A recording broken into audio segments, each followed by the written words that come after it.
Hello, and welcome to Soothing Pod's Sleep Stories. My name is Arif, and I am going to tell you a wonderful story that will lull you into a peaceful and restful sleep. Today, we're going to journey to ancient Greece, where we will listen to the romantic, magical tale of Hades and Persephone's relationship. From strangers to rulers of the underworld. Before we begin, let us take a moment to find comfort, light, and peace in the space we are in. Close your eyes and turn your focus inward for a moment. Do you feel any tension in your body? Are any of your muscles tight or rigid? Take the time to acknowledge this tension and set it free. Breathe in for 1, 2, 3, 4, 5. Hold that breath. As you exhale, feel the tension melt away from your body. Relish in the instant relief and connection you have with yourself as you feel your muscles relax on the soft mattress underneath you. With every breath you take in, imagine a soft, warm light entering your body. Feel the warmth of your breath travel through your body ever so slowly. As it inches through you, imagine it like a thick, warm paint, coating every nerve, every muscle, every cell in a soothing balm. Take one more breath in for 1, 2, 3, 4, 5. Hold that breath. As you begin to exhale now, feel the remnants of the day leaving your body until you are left with just this moment, here and now. Now that you have found comfort in the space you are in, let us begin. Long ago, in ancient Greece, the gods were all powerful. They ruled over a land of magic and of beauty. Rolling hills ripe with olive trees stretched to the sea. Fields of barley and wheat swayed in the ever-present salty breeze. It was here that Demeter caught the eye of Zeus, the ruler of all the gods. Demeter was the goddess of the harvest and of agriculture. Her very existence allowed for the farmers to grow the freshest crops and for all the gods to enjoy the bounty of the land. Their love affair consisted of days traipsing through flower fields, eating the fresh peaches that grew on the beautiful land.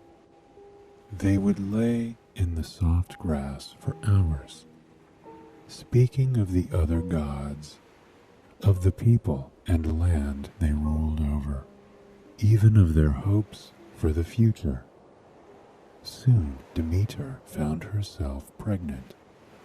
Zeus began to visit less and less, and this left Demeter with a hole in her heart and a distrust for the gods of the world.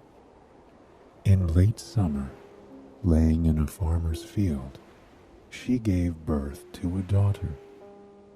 As she looked upon her beautiful baby girl, she felt the warmth of love overwhelm her. In that moment, she knew she would do whatever she could to protect her daughter from the greed of the other gods. Persephone grew up playing sunrise to sunset in the fields of Greece. She rolled in the sweet grass, climbed tall oak trees, and lounged in the warm sun. During the hot days of summer, she often found herself dozing off as the gentle, fragrant breeze caressed her face. Through her connection with the nature and her relationship with her mother, Persephone became one of the most kind-hearted girls in all of Greece. Daily, she would play with the forest nymphs and help them solve their problems. She would clean the land with them, till the land with them, and sit by them in the long hours of the night, tending to a fire and helping them care for their young. Persephone was even loved by the local farmers. Though her mother tried to keep her away, she often found herself helping the fathers tend to their fields of crop and their animals. Demeter loved her daughter dearly. She loved her daughter so much, in fact, that she greatly feared her daughter ever leaving home. She often worried about any of the other gods falling in love with her daughter and taking her away. Because of this, Demeter kept her daughter sheltered from the world. Persephone never spoke to the other gods, even as she grew into an adult. Persephone loved her mother dearly, but she knew she was missing something in the world. She longed to see new places, to feel emotions she had never felt before. Little did she know, beneath her feet, there was someone who had those exact same feelings. Deep in the ground, the god of the underworld, Hades, longed for love and friendship. He had been banished from Olympus, where the other gods spent most of their time. As years passed, Hades grew increasingly lonely. He often thought of holding a woman's hand, of laughing with her, of embracing her company. One day, this need for connection drove him above ground. He wandered through the forests of Greece, hoping to catch a glimpse of someone, anyone that could put an end to his loneliness and boredom. As he came into a beautiful olive grove, he heard a beautiful singing. In the center of the grove, Persephone danced and sang with the forest nymphs. She swayed and smiled in the sunshine, and each time she did, Hades felt a strong emotion wash over him, an emotion he had never felt before. He watched Persephone from the depths of the forest. Almost every day he would return and watch her. He was utterly entranced by the grace of her movements.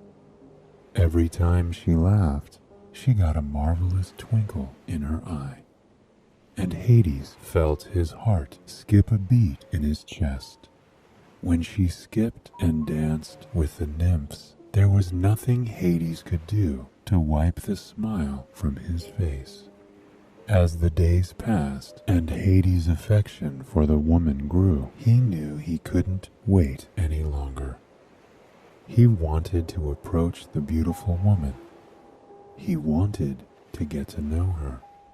But that very day, Demeter arrived in the olive grove to bring her daughter home. Hades realized at once that the girl he was entranced by, the girl he was mystified by, was none other than Persephone.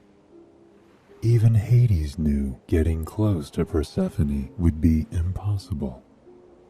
Demeter protected her daughter with all she had, and there was no way she would let her daughter marry the god of the underworld. Hades returned to the underworld and tried to continue his daily routine.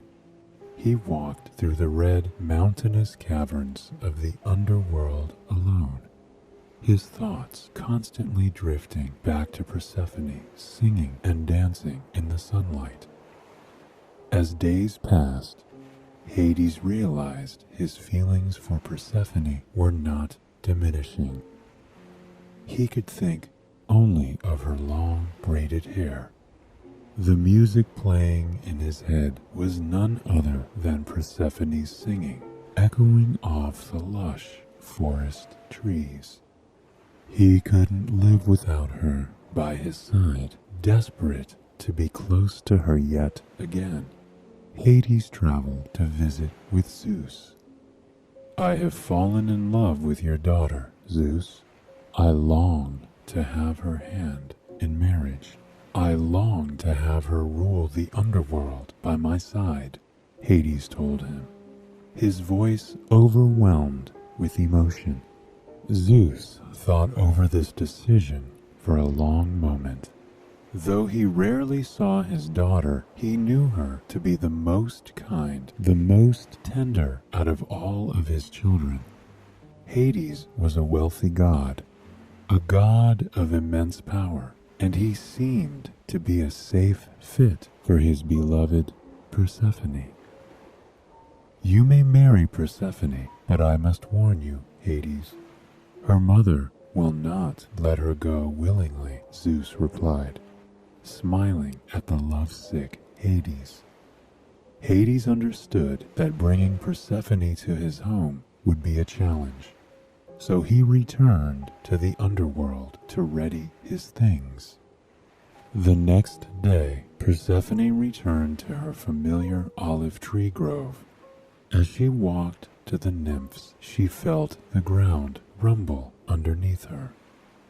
The ground split below her feet.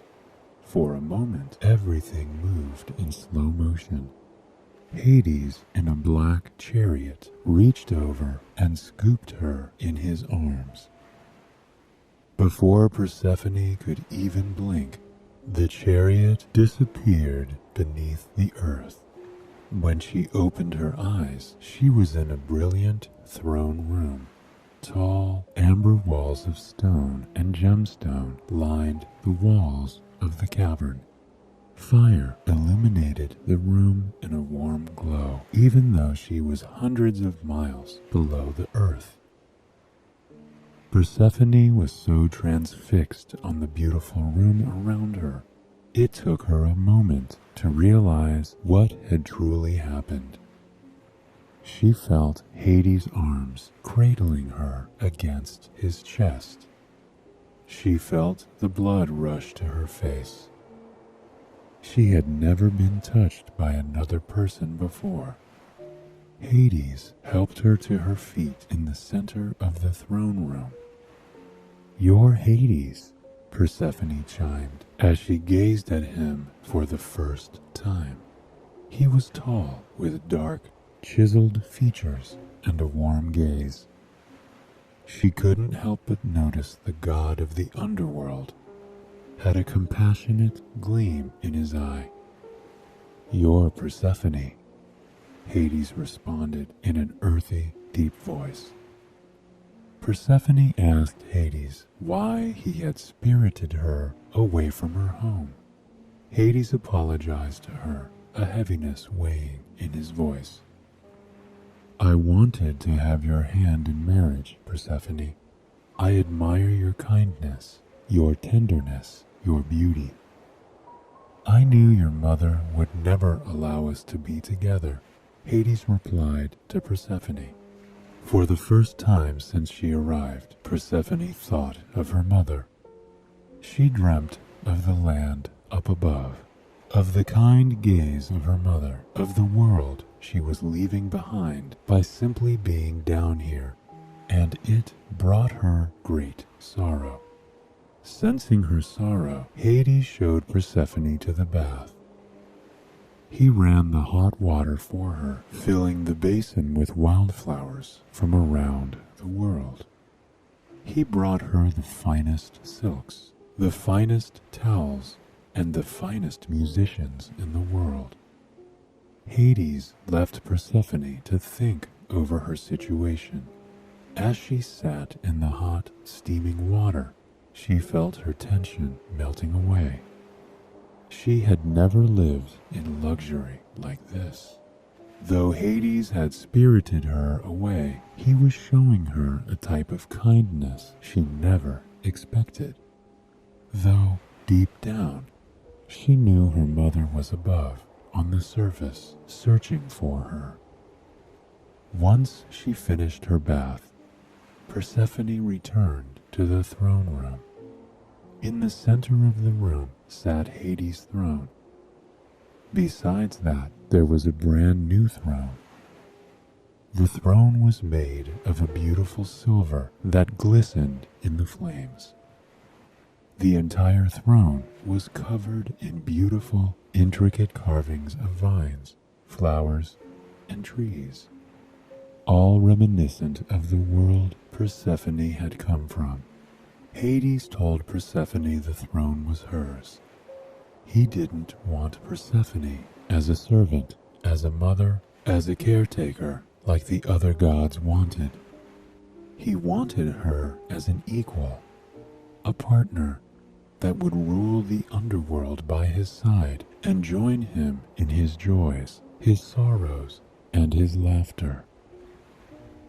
Persephone felt her whole body relax as a warm comfort washed over her. Hades offered his hand to her. She placed her soft hand in his. Just his touch alone made her feel safe and important.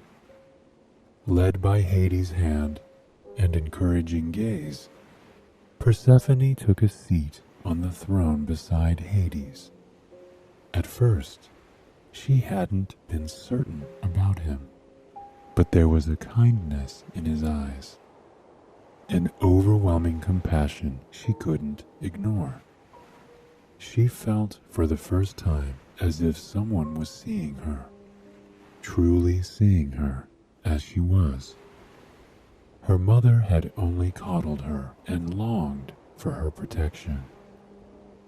It was as though her whole life she was her mother's doll to protect and care for.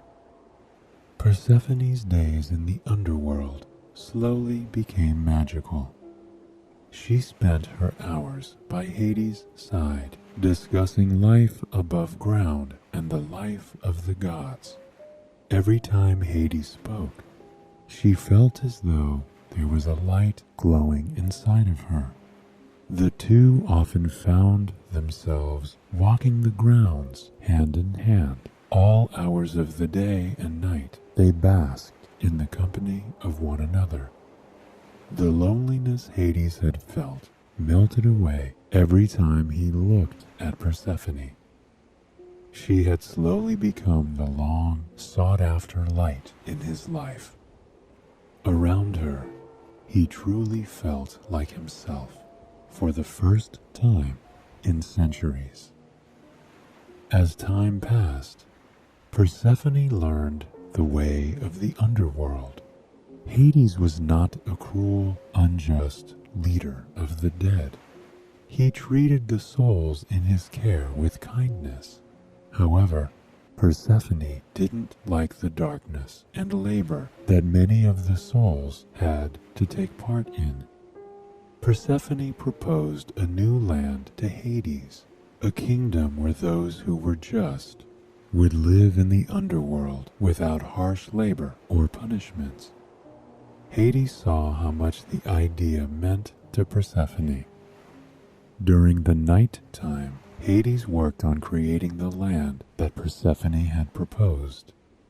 It slowly grew from a patch of dirt and stone into something that was beyond her wildest imagination. It was a city of sleek gates, bubbling fountains, and stunning stone buildings. He filled the streets with flowers and plants that would remind Persephone of her home. Hades led Persephone to the new land. He covered her eyes with his hands and walked her gently to the center of the city, where he revealed it to her. Persephone looked around in wonder, her eyes rimmed with tears. It's called Elysium, Hades chimed. Beside him, Persephone beamed with wonder as she walked the cobblestone streets and brushed her hands against the flowers. Won't the flowers die without any sunlight? Persephone asked. She leaned down to breathe in the sweet scent of the tulips. Hades placed a gentle hand on her shoulder. Not with you here, he replied, smiling down at her. But there is something else I should show you. Hades took Persephone by the hand. The two walked down a winding path in the underworld. They strolled under dark waterfalls and through rolling fields until they reached a small cobblestone path. At the end of the path, tucked back into the shadows, there was an intricate iron fence. Hades let go of Persephone's hand and urged her forward. Her fingers danced on the handle of the fence. What would be on the other side? With one small flick of her wrist, the gate opened, revealing a paradise she had no idea existed. She found herself in the greenest garden she had ever encountered. As far as the eye could see, there were beautifully trimmed hedges, patches of wildflowers, cherry blossom trees, and orchards. A single red cobblestone path wound through the lush garden. Persephone felt tears sting her eyes. She had never seen something so beautiful. Hades rubbed her back, comforting her. He told Persephone that the garden was hers. He wanted this place to feel like home for her, and he felt as though this could be a place for her to escape and relax. Persephone turned to Hades and wrapped her arms around him. For a moment, their hearts beat as one as she buried her face in his chest. For the next few days, Persephone found herself in the garden often. She skipped down the cobblestone path, relaxing as a cool breeze rushed over her body. Almost every day, she would wander into the orchard. She laid down in the grass and looked up at the sky through the pomegranate trees. The heavy red fruit swayed on the branches, dancing just above her head. She wanted nothing more than to reach up and crack one of the juicy pieces of fruit open. She could practically feel the juice running over her tongue. She could practically taste the sugary sweet tang of it. But she knew she couldn't eat the fruit. In the underworld, if something is eaten, you're not able to leave. Persephone toyed with the blades of grass by her head. She missed home dearly. She missed her mother. But she had so much more freedom here. When she thought of Hades, she found herself smiling. His kindness and respect towards her were enough to make her stay. One day, the gardener discovered her laying in the grass. He kindly offered Persephone a pomegranate and placed it in her hand. She could feel the hunger rising within her. She hadn't eaten in weeks and was beginning to feel a bit faint. She split the pomegranate open and placed 6 seeds on her tongue. The sweetness of the seeds overwhelmed her senses in the most wonderful way. When she opened her eyes, there was another god standing before her. Hermes, the messenger god, tapped his foot impatiently as he looked down at her. He told Persephone that her mother knew what had happened to her. Demeter was so overtaken by grief that she had frozen all the land. No crops would grow. Farms across the earth were crumbling, and people were growing hungry. Persephone loved her home in the underworld. She loved Hades, but she knew she could not let the people on Earth be harmed. Reluctantly, she agreed to journey to Olympus with Hermes to solve this matter once and for all. Persephone blinked, and she found herself in the clouds of Olympus. The entire kingdom glowed with an ethereal light. Pure clouds drifted through the open-air colosseums and over the massive marble staircases. At the throne of Olympus, Zeus and Demeter were in the midst of an argument. Upon seeing her daughter, Demeter rushed to her side, taking Persephone in her arms. "Are you okay? We will get you away from that cruel man. We will get you back home," Demeter snapped, hugging her daughter against her chest. "Mother, I'm fine. I don't want to leave Hades. He's a kind, gentle, loving man, and I've grown to adore him," Persephone assured her mother. But Demeter didn't take the time to listen to her daughter. She told Zeus and Persephone that unless Persephone came back to Earth with her, the world would die of a famine. Persephone could feel the tears begin to sting her eyes. She longed to see her beloved Hades. For the first time, she felt the immense love she had developed for him begin to truly affect her. "But Mother, I need you to hear my words. I love Hades. I have fallen in love with the king of the underworld." The desperation and desire in Persephone's voice echoed through the atrium. A flash of smoke appeared just in front of Persephone. Hades gazed down at her, a smile on his face. "Demeter, I have fallen in love with your daughter. I've been in love with her since I first laid eyes on her. I will treat her with kindness and dignity and love. She will rule by my side if she so chooses," Hades said. He reached out gently, placing his hand on Persephone's flushed cheek. Demeter disagreed with Hades, repeated that she would destroy the world without her daughter by her side. "But she has to stay in the underworld with me, Demeter. She ate the seeds of a pomegranate," Hades announced as he lifted the pomegranate into the air. Ripples of shock coursed through the room. Zeus asked how many seeds Persephone had eaten. When she told him she had eaten 6, the spark of an idea shone on Zeus's face. "Since Persephone has eaten 6 seeds, it seems fair that she shall spend 6 months of the year in the underworld with her husband, and 6 above with her mother, where she will tend to the earth." Zeus's voice boomed through the room. Persephone sighed with relief. She blinked and was back in the underworld, in the arms of her husband. For the next 6 months, the two spent every moment together. They spoke of their plans for the underworld and for their life together. Persephone truly ruled by his side, making all the decisions that any of the powerful gods would. The two glowed in the love and respect they had for one another.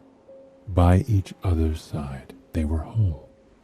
As spring crept around the corner, however, Persephone had to prepare for her journey back to Earth. Every spring and summer, she worked the land with her mother on Earth. She would run with the forest nymphs and help the farmers, just as she had as a child. Every time she was above ground, she missed Hades dearly. She had never known you could love a person so deeply, so fully. Every morning when she walked into the olive grove, there would be a single pomegranate waiting for her, a beautiful gift from her beloved husband. reminding her that his love followed her wherever she went. As the years progressed, the arrangement became a joy for everyone. Persephone enjoyed her time with her mother and looked forward to returning and seeing her husband. Every time she was reunited with Hades, the two would lay in their own garden for hours, discussing the past few months. They would tell stories through the night, curled up in each other's arms, dreaming of all the time ahead of them that would be spent together. I hope you found some comfort and relaxation in this story. If you'd like to hear another story, please feel free to join me again tomorrow night. Until then, sweet dreams.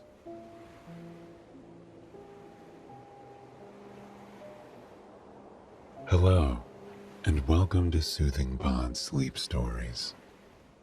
My name is Arif, and tonight I will be your guide as we take a journey back to the time of the Greek gods and goddesses, when the earth was still new, and the world itself was full of magic. We'll experience a tale of true love in its finest form, as we follow the love story of Orpheus and Eurydice, two star-crossed lovers who would, quite literally, go to the underworld and back just to be with one another. Before we begin, however, let us take a moment to relax and find comfort in the space that we are in, here and now. Allow your body to truly sink into the mattress. Here and now, you have no obligations. There is nothing for you to do except find a comfortable position and listen to the sound of my voice as I guide you to a night of restful sleep. Though your body may feel rigid now, and your mind may feel as though it is racing without an end in sight, know that these feelings are temporary. And in this moment, as we inch closer and closer to sleep together, you are not alone. Starting at the crown of your head, trail down your body and release the pressure or discomfort you are carrying by tensing and releasing. Tense and release your jaw, your shoulders, your arms, your core, your legs, your feet. With the strong release of tension, notice how light you now feel with your muscles relaxed. If any negative emotions or worries rise up as we travel through ancient Greece together, know you can return to this exercise to find comfort for your body and your mind. Now that we've taken the time to wind down from the day, let us begin our story. The world was new, and there was a freshness in the air unlike anything else. A promise that there were stories about to unravel, adventures about to be had, and love about to be shared in communities around the world. The breeze seemed to have been golden in those days, whistling through lush forests, weaving through plains brimming with amber grains, and whirling over cerulean oceans. In the midst of this, there was Mount Olympus, and on Mount Olympus, Apollo, the god of poetry, art, archery, sun, light, knowledge, and music, was welcoming his newborn son to the world. He held his tiny child in his arms, looking over him in utter awe as light streamed in through the marble window and splashed over his son's face, illuminating his dark brown eyes. Apollo was speechless, completely transfixed on the otherworldly reality that he was holding his own son in his arms, a newborn, a person who needed his love, his guidance, his protection. Apollo was a god of immense power, and yet this helpless child was lying in his arms, unaware of his lineage and the promise of his own future. Apollo dubbed his son Orpheus. Orpheus cooed at the name, wrapping his tiny, tiny fingers around his father's outstretched hand. In Orpheus's eyes, Apollo saw the soul of a poet and a musician. And as Orpheus continued to grow, Apollo knew for certain that that was what his son was meant to be. When he could barely even hold his head up, he was searching for things that could make rhythm. He'd grab the nearest object and turn it into an instrument with ease and a smile on his face. Every morning, Apollo would awaken to the sound of his dear son cooing and crying. Though Orpheus's cries were not ones of anguish or sorrow or need, they were beautiful cries, as though he was trying to find a melody in a world he barely knew anything about. Soon, Orpheus was walking and talking. He didn't speak like other children. There was no careless nature about him, no whining, no crying. He spoke as if he were a patient observer of the world. When he was only 4 years old, Apollo bestowed his son with a lyre. All hours of the day, Orpheus could be found meandering through the house and through the gardens, playing sweet melodies on the lyre everywhere he went. People and gods alike would gather around just for a chance to hear the songs of Orpheus. And yet, despite having hundreds of people desperate to hear his music, Orpheus felt alone as he grew into adulthood. He had parents who loved him dearly, several gods and goddesses who admired him, and yet he didn't feel understood. He spent many hours wandering alone, writing poetry in fields of wildflowers, and playing his lyre to his favorite audience, the beautiful wildlife scampering across the forest floor. On one of these trips, it was raining. Orpheus sat down underneath an olive tree to shield himself from the falling droplets. He leaned against the bark, finally feeling the stress of the day melt away from him. Then he began to play. As he played, the world faded away. He could almost see the music flowing from his lyre, changing colors and shapes, and the way it moved as the songs he played shifted. He saw the blue swirls of a sad song, ebbing and flowing through the trees.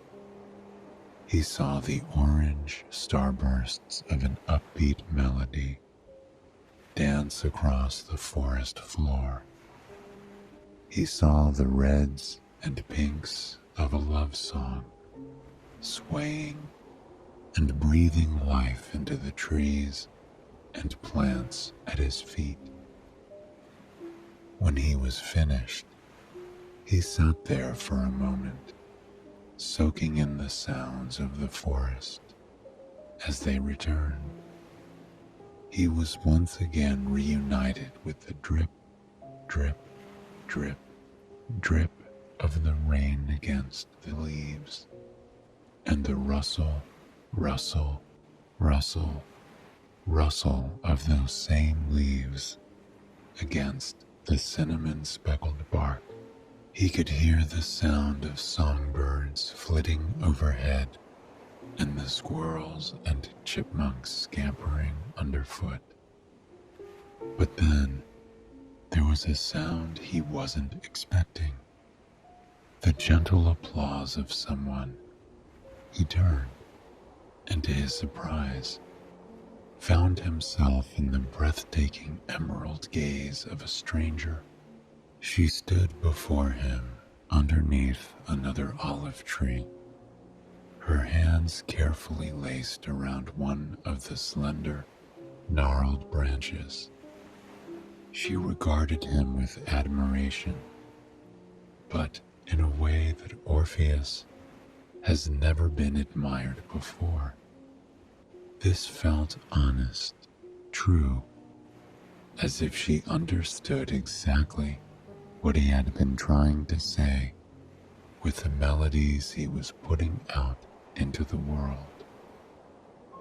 He crossed into the rain and introduced himself, so drawn to her and warm under her gaze that he didn't even feel the cool raindrops coursing down over his face and arms.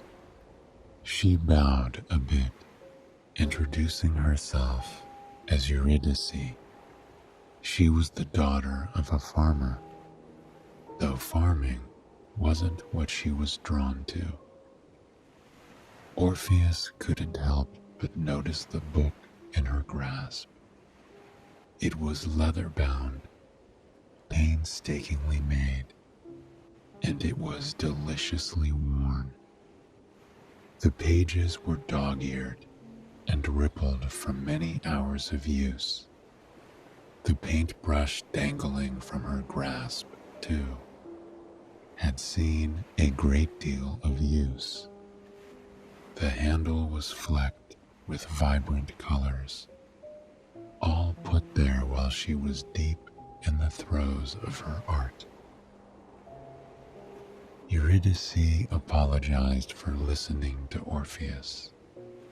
She often came to the forest to find inspiration for her paintings, and today she came a little deeper into the woods as she heard Orpheus play. She had never heard such a melody before in her life. Orpheus thanked Eurydice, genuinely appreciative in a way he had never been before. He extended his hand softly, asking if she would allow him to see her art. Eurydice's grip tightened on her book for a mere instant. It was clear she didn't share her art with many people, if any. When she handed the book over to Orpheus, there was a depth in her eyes, a plea that said, "Let me trust you with this." And Eurydice certainly picked the right person. Orpheus opened the first page and felt as though he had been transported into another world. A world seen through Eurydice's eyes. As he flipped through page after page, he felt more and more inspired. The colors were muted, yet vivid. The landscapes were full of whimsy and understated beauty. The people were soft, gentle, raw, real. It was everything Orpheus could ever want in a painting. Only after he looked at every single painting did he look up to Eurydice. She seemed a bit nervous, withdrawn even, waiting for feedback she was never expecting to get on such a private journal. But Orpheus clasped his hands around hers, overcome with joy and admiration. "This is the most beautiful thing I've ever seen," he whispered to her, and he meant it. The rain around them began to pick up, becoming more forceful by the moment. It pounded against the ground, dancing over leaves and plants with incredible speed. Trying not to get drenched, the two inched closer together and sat against the same olive tree to shield themselves. They talked for quite some time before they returned to their arts together. Orpheus asked what Eurydice felt like painting. He was expecting an object, a scene, but instead, Eurydice told him that she felt like painting what it feels like to fall in love.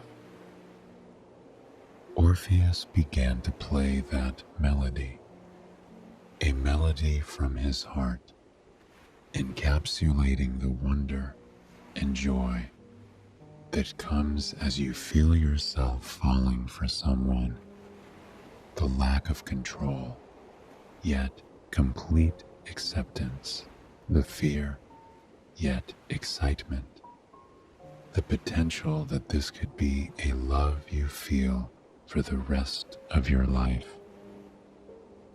As he played, Eurydice painted beside him. They sat there for a few hours, simply being in their element together. The music flowed like a soundtrack the universe had made for this very moment, and her paint splashed across the page as she painted. It was a scene of pinks, reds, oranges, and greens, natural and wild and breathtaking.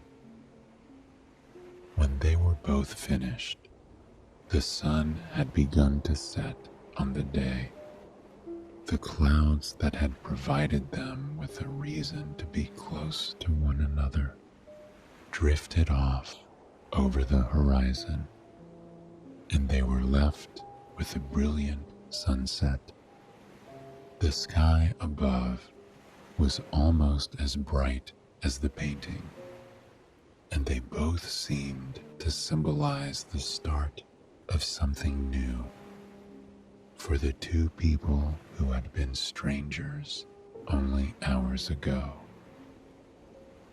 For the next few weeks, Eurydice and Orpheus spent almost all their time together. They met beneath the olive trees every single day and worked on their art in the glow of one another's companionship. They talked about the world, their hopes for the future, their dreams. Every day seemed even sweeter than the last. Finally, as the warm spring days began to transition into hot summer ones, Orpheus realized he could not bear the thought of spending another season, another moment, another second without knowing that Eurydice was going to be by his side. Underneath the olive tree where they met, Orpheus extended his hands, taking Eurydice's paint-stained fingers into his own. He looked deeply into her eyes that had rendered him speechless all those weeks ago, and he told her about the depths of his love for her, how he dreamt of her every night and longed to have her by his side every morning, how he never wanted to play the lyre without her painting next to him, how he never cared to make anyone smile and laugh but her. Tears welled in Eurydice's eyes. She laid her soft hand on Orpheus's cheek and kissed him gently. When they parted and their eyes met once more, it became clear what they had to do. Their wedding took place the next day on Mount Olympus. The gods sent gifts. Apollo was impressed with what a perfect match Eurydice was for his son, and sent his blessings to the happy couple as they began their new life together. And my, what a beautiful life it was. They settled down in a cozy little cabin at the edge of the forest, nestled against a stream. Every morning, Eurydice would awaken before Orpheus. She would slip out of bed and tiptoe across the cool wood floor to the wood stove that they had in the center of the room. She would stoke the fire, watching the embers dance over the logs, illuminating Orpheus with a warm orange glow. Sometimes she would sit there by the fire for quite some time, watching Orpheus as he peacefully slept. She loved knowing he was curled up in bed, safe and comfortable, where nothing could harm him and no worries could fall upon him. She wished that he could feel that way all the time. When he finally awakened, he would do so with a smile. He would reach out to Eurydice, drawing her closer and closer into bed until she tumbled into the sheets with him, and they would giggle in each other's arms for quite some time. It was their favorite part of the day. They would lie there for an hour or two, stroking each other's hair and whispering about their plans for the week.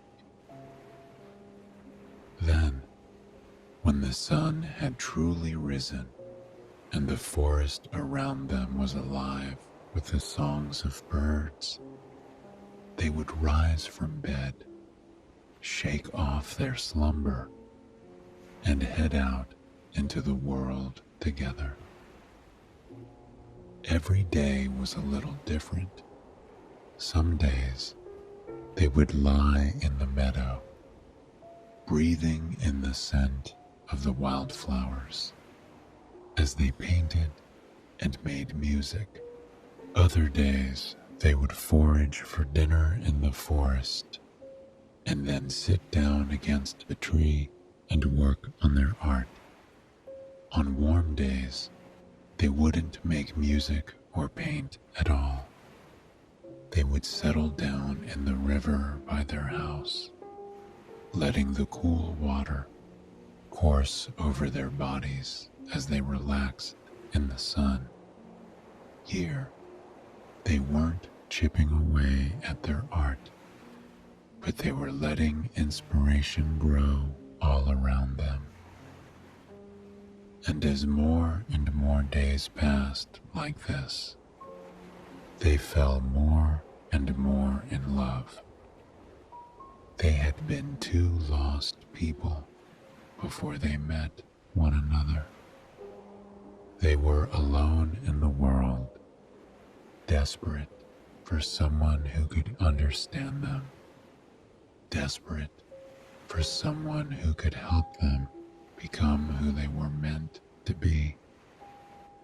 Every night, as they lay down to go to bed, they would hold one another.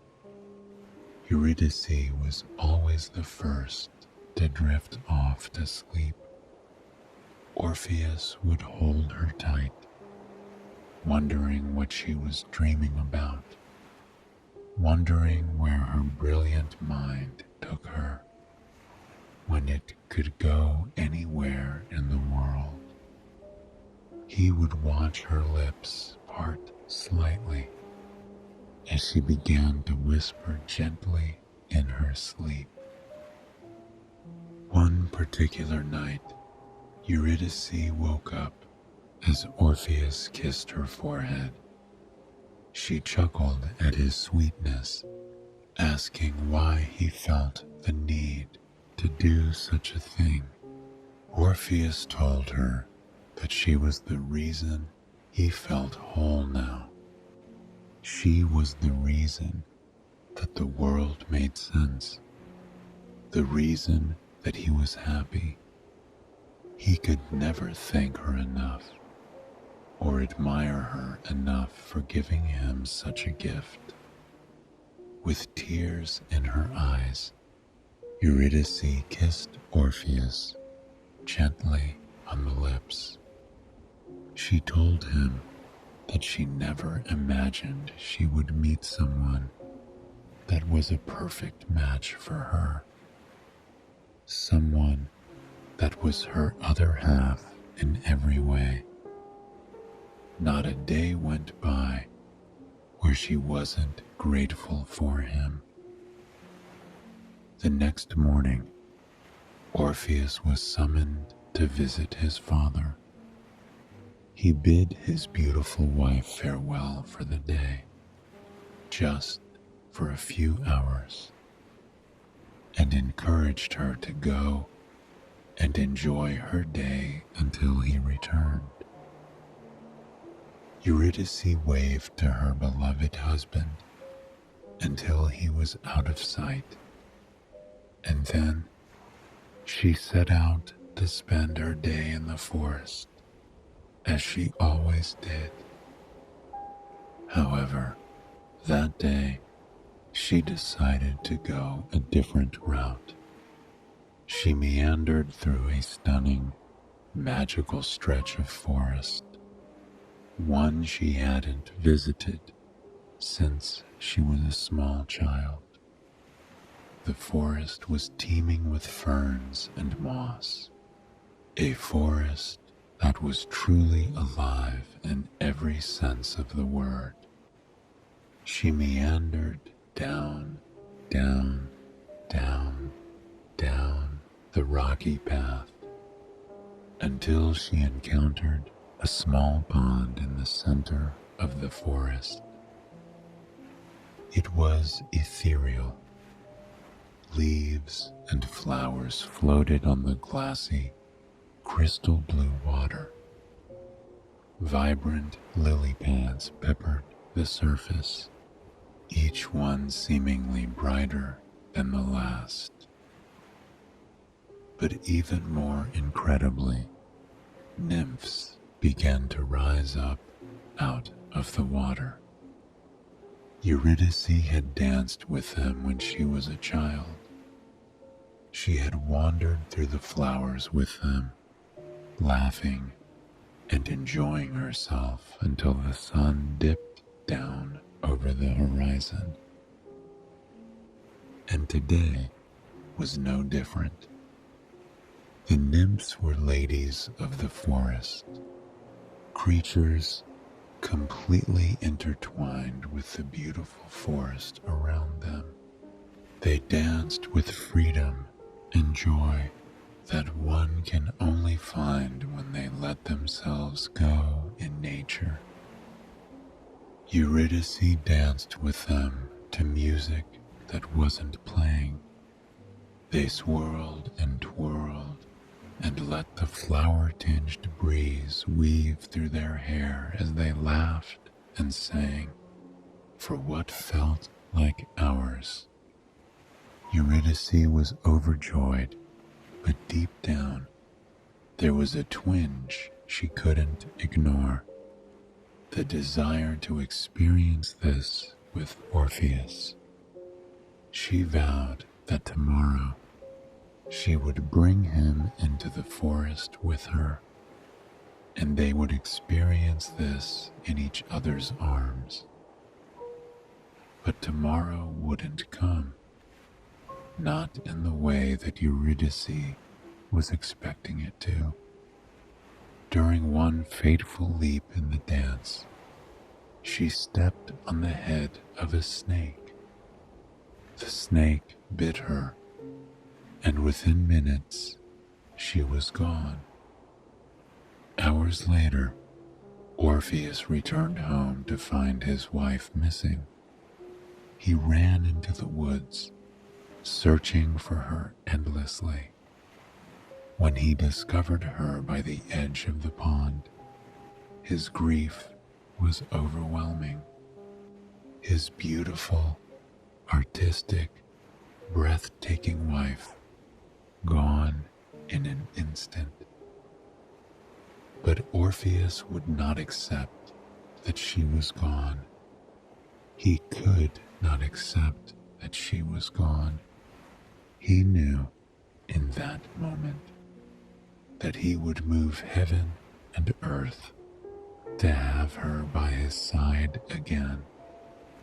And so he journeyed down, down, down, down into the underworld, where no half-god had ever ventured before. He brought nothing with him except his lyre and hope that he would find his beloved wife in this place and bring her back where she belonged. The journey was not easy, and it was not one he would have survived as a mere human. The underworld was a world of icy stones and scorching flames, a world unfit for anyone except those who were unfortunate enough to reside there. He came to his first obstacle, Hades' dog. Cerberus, the three-headed dog, gazed down at him with his dark eyes, waiting to see what the strange half-god would do. And Orpheus did something the dog never could have expected. He took out his lyre and began to play. The song he played was something he had never played before, a melody of heartbreak, of longing, a melody that came straight from his soul and filled the cavern with life and the meaning of true love. He stared into the dog's eyes as he played, trying to fight back tears of his own. When the song finally came to an end, the cavern was wholly empty, as if the only life it had ever experienced had been ripped away. Cerberus laid his head down. He whimpered, dipping his head toward Orpheus as if to apologize. Orpheus laid a heavy hand on the dog's head as he passed, trying his hardest to muster a grateful smile. He continued making his way through the long corridors of the underworld, his heartbeat keeping pace with his emotions. At every turn, he expected to see his beloved wife smiling at him. He could feel deep in his soul that she was nearby waiting for him. After a few turns, Orpheus found himself at Hades' throne. Hades had met Orpheus a few times in passing and had heard tales of the young musician's prowess. Persephone, queen of the underworld, goddess of life and vegetation, brightened at the sight of the young hero. She was a kind soul, and truly, so was Hades, though the gods would never paint him in such a light. "What brings you here, young Orpheus?" Persephone asked, her brow raised with interest. Orpheus took a moment to prepare himself, to check his emotions. He told them of what had become of his wife. He told them of his journey to rescue her here, of his refusal to leave without her beside him. Hades' face darkened slightly. He took no pleasure in telling Orpheus that he could not leave with Eurydice. It was against nature. "It is against nature for me to live without my love," Orpheus responded. The sympathetic look on the king and queen's faces told Orpheus that he could leave here with his wife, regardless of what they told him. He did what he did best. He pulled out his lyre. He was not aware of what his fingers were doing when he played this time.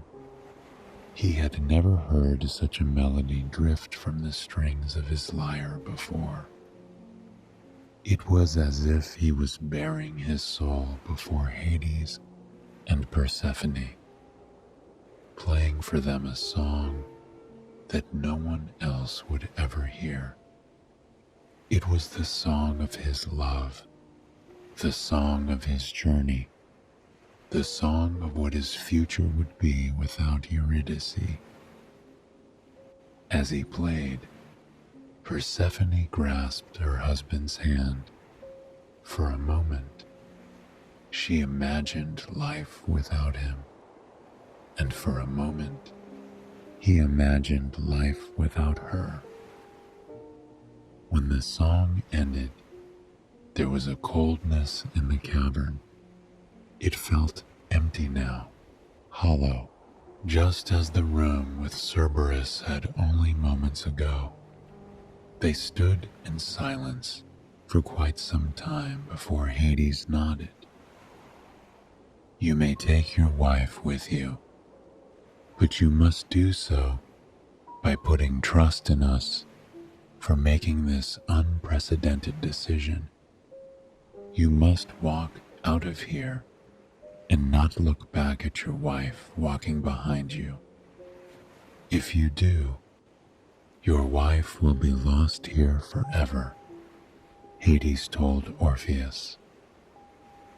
Orpheus bowed to Hades and Persephone, grateful. A gust of wind whipped through the cavern, urging Orpheus toward the exit of the underworld. It was a long, winding walk. His heart was pitter-pattering in his chest, thrumming against his rib cage. All he could think about was the fact that his wife was behind him, that Eurydice was following him out of this forsaken place. But the more he walked, the more concerned he grew. He couldn't hear her footsteps behind him. He strained to listen as he walked, desperate to know for a fact that she was behind him. But he could hear nothing. Finally, he could see the exit of the underworld. He was fighting every urge to look back as he waded through water. He couldn't hear her splashing, couldn't hear even so much as a drop. But he remained steadfast. He remembered the look on Hades and Persephone's faces, the looks that they exchanged between one another. Orpheus was convinced that few people knew what true love was, but Hades and Persephone, they felt it for one another, and they knew that Orpheus and Eurydice had that too. Finally, Orpheus took the final step out of the underworld. He held his breath for an instant, still afraid to turn around. And then he felt familiar hands wrap around him, embracing him from behind. Tears strained his eyes, and he turned to finally see Eurydice. She was smiling at him, tears streaming down her face. Despite her ordeal, she was more beautiful than ever. Warmth and positivity seemed to radiate off of her, as it always did. They held one another there for what felt like hours. Eurydice cried, thanking Orpheus for coming to rescue her. Orpheus thanked her for trusting him, and thanked her for coming back to him. They had never felt so grateful in their entire lives. They continued the journey home, never once letting their fingers come apart. They could hardly stop staring at each other as they walked, glowing with the relief and love that they shared. About halfway home, it began to rain. As the rhythm of the storm picked up, they found shelter underneath an olive tree, just as they had all those years ago. They curled up against the bark, holding one another close. They watched as the rain swept across the landscape, nourishing the plants and animals alike. Somehow, it was one of the most beautiful things they had ever seen. Eurydice laid her head on Orpheus's chest. Her eyes turned up to see his face. She whispered to him, asking for him to play her a song.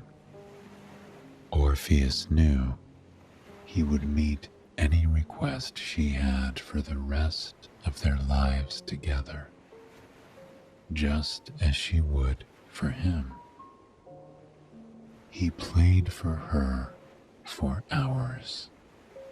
She closed her eyes and listened to the thrum, thrum, thrum, thrum of the rain against the grass and trees, and the thump, thump, thump, thump of Orpheus's heartbeat as the lyre played into the cool summer air.